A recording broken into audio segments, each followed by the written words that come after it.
And so with that, I'd like to have the panel grab their seats, and we've got about 30 minutes. We'll be done on time at 8:15. And would you just mind introducing yourself real quick? Most of you don't need an introduction, but we're going to do that anyway. Malik? Malik Hook, Glaucoma, University of Colorado. And still learning how to use a microphone? Good morning, everybody. Mike Robinson, therapeutic area head for at Allergan for ophthalmology. Also doesn't know how to use the mic. There we go. Good morning, everyone. I'm from the west coast of Florida. I'm a cataract refractive surgeon who has done a lot of MIGS trials. Good morning. Peter Salsik, Senior Vice President, Head of Development for Santen. Hi, Rick Lewis. I'm a clinician glaucoma specialist in Sacramento, California, and Chief Medical Officer for Aerie Pharmaceutical. And the lesson that we've already learned is if you're developing a surgical device, you need to make it easier than a wireless microphone for surgeons to use it effectively. So we're going to talk about the angle being a crowded space, but there still are unmet needs. And when you look at global ophthalmic revenue, and this slide is courtesy of Jim Mazo at Zeiss, it's growing. And there's surgical and diagnostic equipment, surgical devices, and pharmaceuticals. And surgical devices is actually going the fastest, and it's the MIGS category that's driving that. And so when you look at glaucoma and the market of glaucoma, it's the number 2 cause of blindness in the world. $6 billion worldwide market, 4 million people in the United States, 140 million worldwide, and a growing market because of the aging population and because of the baby boomers getting there. So we're going to be talking mostly with the panel. Try to keep your answers brief. Try to keep your answers relevant. What are the biggest unmet needs in glaucoma? Rick, let's start with you. Where are the unmet needs still in glaucoma? Other than diagnosis and treatment, there's no other unmet needs. Nothing else. We need better diagnosis, better treatment. We really need to do a better job defining glaucoma. We've taken the classic traditional way of defining open versus closed angle, and that may have made sense 50 years ago, but we're in a different era where we need specific diagnosis and specific treatments, and we're far, far away from that. I mean, we could certainly go into the therapeutic side of it because both of them need it. And on the therapeutic side, I think it's on the neuroprotective, restoring optic nerve, getting the nerve to work, and as well as getting pressure down. Peter? Yeah, so as we've seen, I mean, one of the biggest issues is, of course, there is still a progression, right? Patients are becoming more and more severe. So making sure that we actually have good treatment options for the patients, particularly who has severe refractory glaucoma, I think, is absolutely needed. Devices that are very much also focused upon making sure that there is a safe outcome.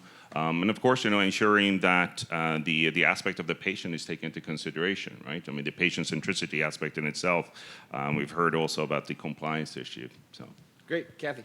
I just think understanding mechanism of action so that we can make sure we intervene very early and maintain normal outflow pathways and normal physiology before we're trying to save these, disaster cases at the end.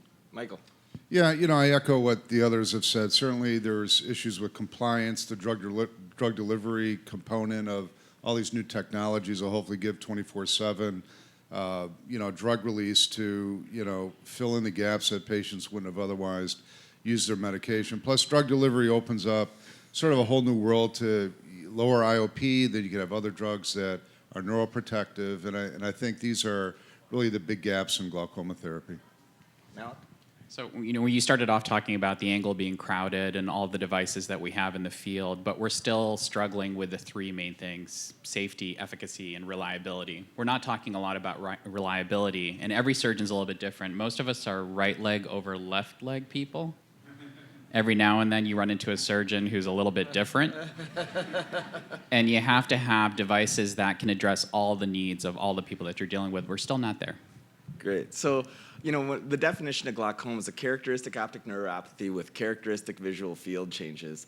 And you walk away from that diagnosis really unsatisfied. So I think that we don't really have some fundamental ideas still about what glaucoma is, even though it's the second leading cause of blindness. And as Malik touched on, IOP lowering is unpredictable. People still go blind, even in the United States. Even with every technology I have, there's people in my clinic that still go blind from glaucoma because we can't stop it. Patients aren't compliant. We talked about that.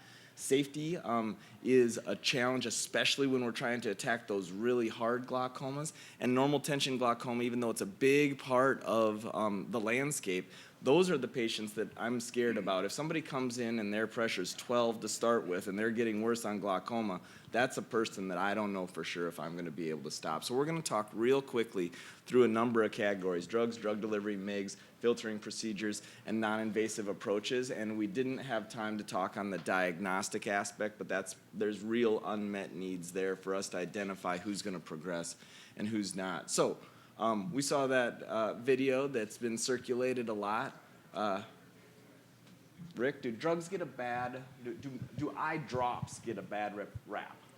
You know, I think it's a necessary evil, and you know, we have struggled for a century with treating glaucoma with drops because the surgical approach was so bad. We're in a new era; the surgical approaches are a lot better, and now we're merging drugs and devices and getting a much more concise way of treating this. So, I think they do get a bad rap, but it's the best we have had. I think the drugs are getting better, and the delivery sources are getting a lot better. You know, I think about the majority of our patients are on drops. We were just doing a symposium with optometry, and I said, how many people would want to have SLT as first-line therapy? Almost everybody raises their hand. How many people prescribe SLT as first-line therapy? Almost nobody raises their hand. And so we go to drops very frequently, and thank God they're there, because the changes that have come from timolol to prostaglandins to now new categories of ROCK inhibitors really matter. And so, you know, with rocklatan and latanoprost, it lowers IOP well. Vyzulta, another new medication in the Voyager and in the Jupiter studies, lower IOP well. But, you know, as was seen before in these videos by Alan Robin that people just can't get enough of, we know that taking eye drops are difficult, and it's a real problem. And we know that people that get prescribed drops take them somewhere around 50% of the time, but we don't know which ones. And so we talked about compliance. So what's good about drugs, and what's still missing from eye drops in particular? And then we're going to dive into drug delivery a little bit more. So, Malik, what do you want in an eye drop? What's my wish list for an eye drop? That it's not an eye drop. So Okay. one of the things that we have in glaucoma and ophthalmology in general is the envy of a lot of other branches of medicine. We have great medications that work very, very well. But what we're missing is taking that medication and getting 100% adherence, making sure that the side effects are less because we're using more medication than the patient typically needs. A lot of it is dripping out of their eye, out of their inferior fornix. So what we're missing really is to leverage the great molecules that we have in a way that will enhance patient care. I just wanted to say, I figured it how out. many people take drops here on a regular basis? Anybody? Nobody has dry eye? One person takes drops? Because it's horrible taking drops. I mean, I think that if you talk about taking drops, how many of us are good at putting our own drops in or remembering them? So I just want to say it's so easy to know what's bad about drops. Just one comment on just R&D around, you know, new drugs and MOAs. And, you know, there's so much less research done on MOAs and mechanisms of action on, you know, in identifying targets. And the reason for that is, you know, the drops that we currently have, a lot of them are generic, and they lower IOP very, very well. And there's sort of a ceiling effect. If you have an eye drop that lowers at 8 to 9 millimeters of mercury, so are payers going to reimburse something that's 9 to 10, right? And that's really the challenge, because then if you don't have the impetus to do R&D work, then you're not going to get better drugs. And how many new MOA drugs are actually being studied right now? You know, low single digit at this point, and really nothing with a new MOA. So it's really a matter of the genericization of the markets with the eye drops and the ability to really get investment to do R&D. Yeah, the bar's getting higher. Reimbursement's getting cut, so you have to be really good and definitively show value, and that swings into the next question. How hard is it to get a new drug reimbursed?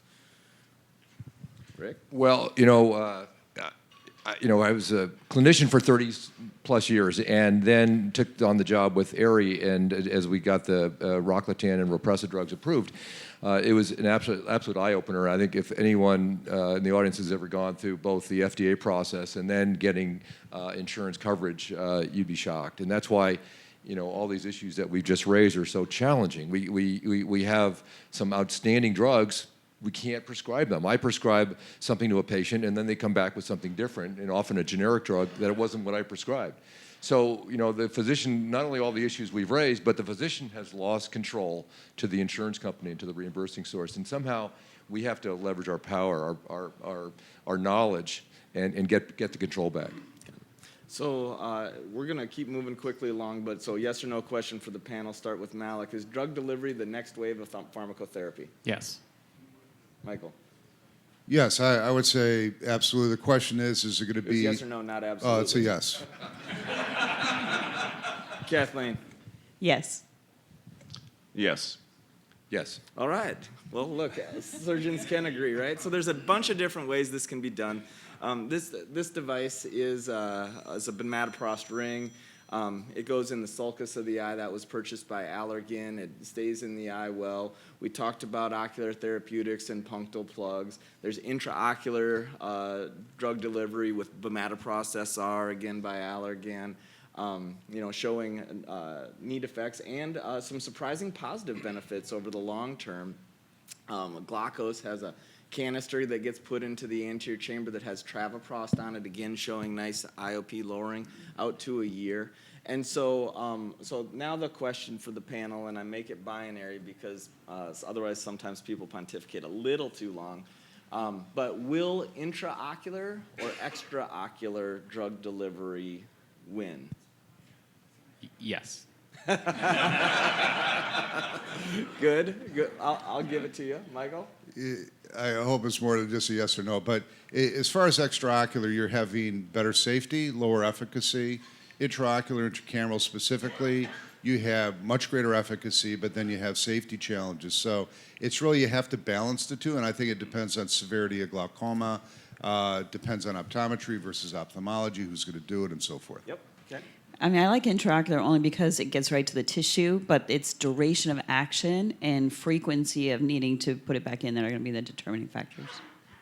Yeah, I think as well, it's somewhere between. We have to ensure, of course, first of all, we got perhaps also some good devices that we can utilize to actually make sure that the compliance is there. But yeah, no, I think, absolutely, we just have to look at it both from a drug perspective as well as from a device perspective. The biggest challenge has been getting clinicians who are reluctant to change to catch up. And I think our retinal colleagues have pointed out that you take an untreatable problem like wet AMD, you find a solution for it, and it wins. And that, if we have the solution for glaucoma, it will win out. And I think it's going to be intraocular. Okay, great. So, how I view it is, kind of like Michael said, risk, reward, benefit.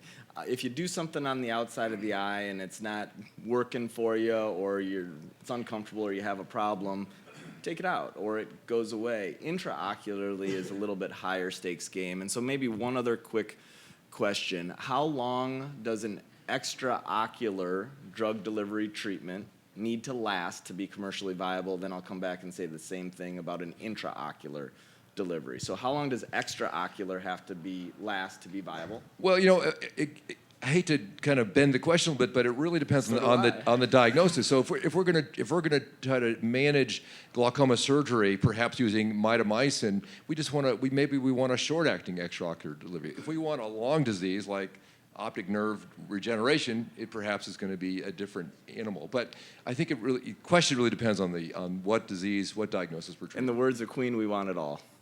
How long does an extraocular drug delivery device have to last in order to be commercially viable? Extraocular. Extraocular. I guess it depends upon, right? It depends upon the stage of the patients. Is it where exactly in the treatment paradigm is the patient? We want it all. It depends. Kathy? both of those. No, I think cost is an issue. And so, you have to be commercially viable, you need to make sure that it's not so frequent and costly that it prohibits drops being a better option, even How though long they is suck. So, yeah. So I think it's much more frequent extraocularly than intraocularly. Michael. Yeah, I would agree. So extraocular is 3 months. It'd be nice if it's 6 months. Intraocular, you have to extend it out. 6 to 12 months would be ideal. Malik? So the major driver for me when I'm thinking about both extraocular and intraocular is how disruptive is it going to be to my clinic? So if I'm seeing 30 patients in a half day and I have to bring each one of them back every 3 months to put a new plug in or a new ring in, it's very disruptive. So that's the way I'm looking at it. 6 months really is going to be the sweet spot. And of course, I want it to be 10 years if possible, right? The longer, the better. Yeah, right. So, and I'm kind of in the category of extraocular is probably meaningful at 3 months, but there is a concern that we bring back people too frequently, and that's going to jam up our glaucoma clinics. Not a lot of glaucoma specialists I know say I've got a whole bunch of room to get patients in. Intraocular, to take the risk of going inside the eye, I think 6 months is probably what we need. Longer would be better. So we've got about 10 minutes left. Let's dive into MIGS and then some non-invasive options. So are MIGS minimally effective or minimally invasive? Yeah, so I don't want to get into that war, but MIGS is a big gift to glaucoma surgeons and glaucoma patients, and I think it's effective for the right patient. It's how we choose. And they're easier to use than a wireless microphone? Yes? Yeah, good. Michael. Yeah, Schlemm's-based approaches, are probably less effective, but then they're probably, safer. Something that's blood forming is more effective, but then again, you have greater safety issues potentially. Yeah, I think exactly what Malik said. I think, MIGS for me, it allows me to treat my patients in a way that I would have been referring them out. And there are many other people who are cataract or anterior segment or not necessarily glaucoma specialists that now can actually really take care of their patients safely. So it's huge.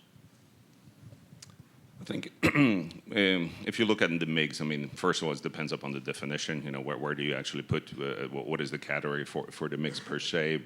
But even there, I think especially the new devices that are coming, I think there we definitely see some good advantages, particularly from a safety perspective.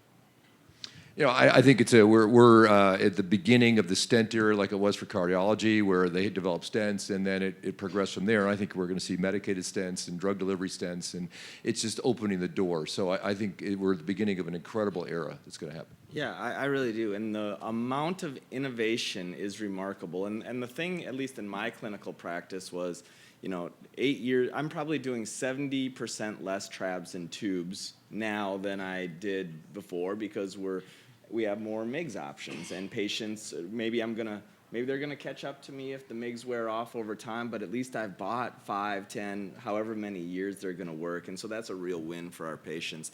The category's gotten, crowded. There's a lot of stuff there, and if you're gonna leave the device behind, you have to do a PMA, but there's the regulatory burden to get something as a class 1 device to try and lower eye pressure isn't as high, and so that has allowed a lot of the innovation in the MIGS category to move forward. There's really 3 types of surgeons in the MIGS category, I think. There's comprehensive surgeons, high-volume cataract surgeons, and glaucoma surgeons, and they all have different questions. Can a comprehensive surgeon get good at MIGS? Does a high-volume cataract surgeon want to even do it, and how do they change flow? But are they offering the options to patients the way they should be? And glaucoma surgeons that are seeing hardcore, real sight-threatening glaucoma all the time, will it actually lower IOP enough? I'm going to zip through this. We've got a couple of data slides in here, but I think that glaucoma stents, MIGS devices work, and they all work to a degree, and in general, there's a balance between a little bit more IOP lowering, maybe results in a little bit more risk, and as you get into subconjunctival procedures, you get more IOP lowering, probably associated with additional risk. And so, we've got the trabecular meshwork, and that's being exploited a lot now. We were excited about the suprachoroidal space. We got less excited about the suprachoroidal space with the CyPass withdrawal. And so, is the suprachoroidal space a place, Glaukos has their device coming. Are we going to be able to exploit the suprachoroidal space for IOP lowering, or is that space dead? I'll start us off just really quick. I'm looking at Paul Kaufman here, just kind of smiling because I'm sure you were hearing a lot of the devices that were a while ago where people were pretty excited about suprachoroidal that kind of came and went, and we just went through another wave of that. To me, it all goes back to safety, efficacy, and reliability. So I don't care which category you're putting it in, TM versus suprachoroidal versus shunting all the way through with full thickness procedure. Safety, efficacy, reliability. We're trying to nail that. Doesn't matter where you're putting. So to me, it depends on the patient when I'm seeing them. I'm going more in my patients for I need efficacy. If you're talking to me too much about safety, I'm starting to wonder what your device really does. Are we talking more about payment than we're talking about the actual efficacy for the patient? But the one thing we don't talk about in these rooms, and I know we're short on time, but think about reliability. When a surgeon goes into the room to do the procedure, is the surgeon comfortable that they're going to be able to get it done? And is the patient feeling pretty good that they're going to get something out of the procedure? We don't talk about that as much, and I think that's the next category we have to start thinking about more. I would add, the question was about the suprachoroidal space, yet you're going to survive or not. And I think the answer is yes, it definitely will. And I think it may not be the surgical goal, but it may be a drug delivery site. And there's already a couple of companies that are using that site for drug delivery. So I don't think we rule out anything anymore. But and the reason it got pulled was a whole other topic that unrelated to the glaucoma. Yeah, I wish I still had it in my toolkit. Yeah, and I agree. I mean, suprachoroidal was well understood why the CyPass did what it did with endothelial cells migration, and very well understood. The fact that it was pulled, might have been more of a business decision, but nevertheless, if you're developing new suprachoroidal stents, you know what to avoid. Yeah. You know what to do next. Yep. Very good. So let's talk about filtering procedures. I think that we all believe that tubes and trabs aren't good enough from the tube versus trab data and the primary tube versus trab data. We've got subconjunctival approaches with Xen. We've got the Santen device as well. We talked about micro-optics that really isn't subconjunctival, that lowers IOP. So are tubes and trabs dead or dying? And is this next generation of subconjunctival or shunting devices going to make a real impact in glaucoma? Yeah, we can answer this one pretty quick. So trabs and tubes are going to be here when I retire. We're still going to be using all of these because there's a patient category where they're the most effective, and that'll continue. We're just going to have better options until between now and when they need that tube or trab. Yeah. So I think I agree. So I think, particularly with regard to trabs, I'm sure people will be doing it for the future as well. But as has already been pointed out, of course, with the new devices coming up here, I think they really have some great benefits, both efficacy-wise as well as safety-wise. So I think depending upon your patient and also the surgeon, how the surgeon feels comfortable, I think they will take over more and more. At the risk of offending everybody in glaucoma, I'm going to just say I hope so. I hope they're dead. I think they're terrible. I would never want a tube or a trab, so I hope so. Yeah. That's where we're heading. I think it's a little bit like the evolution of the alligator. They've been around for millions of years, and trabs and tubes will evolve. They're ugly, but they're still going to be. They're going to find a way to stick around and cause havoc, especially in southern Florida. All right. So in our last couple of minutes, disclosure, this is my company and device that I work on with colleagues. And non-invasive approaches to glaucoma therapy. This is our Mercury multipressure dial, and what this is a negative pressure over the eye that allows the pressure inside the eye to go down. This is some of the data showing that we can kind of titrate eye pressure down. It works while it's on, but doesn't lower IOP while it's off. And so how do we think about non-invasive approaches to glaucoma care? There's that device out of the University of Michigan that's trying to do some magnetic changes. Is there going to be a way that there's non-pharmaco, non-surgical approaches to glaucoma care, and where do they fit into the spectrum? I just want to say real quick, thinking outside the box, like way outside the box, like you did with this, that's the kind of thinking that really moves things forward and helps patients tremendously. It's a leap forward. I don't know if Equinox is that thing, but that kind of thinking is what we need, and I hope that we see more of it. I mean, those are great thoughts. I mean, on this, the question is really, how do you do that 24/7? And that's been the discussion around it, but it has to start somewhere. But that definitely is thinking out of the box. I think that you deserve a lot of credit persevering against a lot of resistance in getting this even into clinical trials. And there are other devices similar. There's virtual reality goggles that are being used now for a neuroprotective goal. Things that you would never have thought have a viable chance in glaucoma are showing some value. So we got to encourage it. We are so ignorant on the cause and treatment of this disease that we got to pursue things that are out of the box. So one of the things that when we're talking about things like Equinox or the lens from Purdue with a IOP lowering that's non-invasive, it might address a category of patients that we have very little for right now. So the NTG patient that comes in with a pressure of 12, if I can do something for them when they've run out of options, that's where this is going to come in and disrupt my clinic from day one. So I'm excited about a different way of thinking for a patient category where I don't have much that I can do. Got it. And so one final comment from the panel. Say whatever you want, and then we'll get AAO kicked off. We really need innovation, and we really need industry support. We need collaboration. And those of us on the clinical side who don't support the industry need to get our heads together. We really need it's a collaboration. We can't do it alone. Got it. I think particularly in the field of glaucoma, but I guess, for anything else in ophthalmology, absolutely. So I think we need innovation. We need particularly, newer devices, safer devices, more efficacious devices. So. Yeah, I'm actually just excited that glaucoma has so much innovation and new things going that I'm actually able to offer my patients without having to go to tubes or trabs, and I'm excited to see what happens in the future. So more out-of-the-box thinking, I hope. Yeah, and this is a great meeting. It brings together investors, it brings together the companies and thought leaders in order to bring all these ideas together. There's never been that opportunity to do that at all the major congresses. So this will be a great meeting. So I agree with what everybody said, a lot of great comments. The one thing that I do want to say out loud is I had really strong doubts about your moderating capabilities. And it's still really unanswered at this point. So I have a great academy, everybody. I had equally large concerns about your ability to operate a microphone.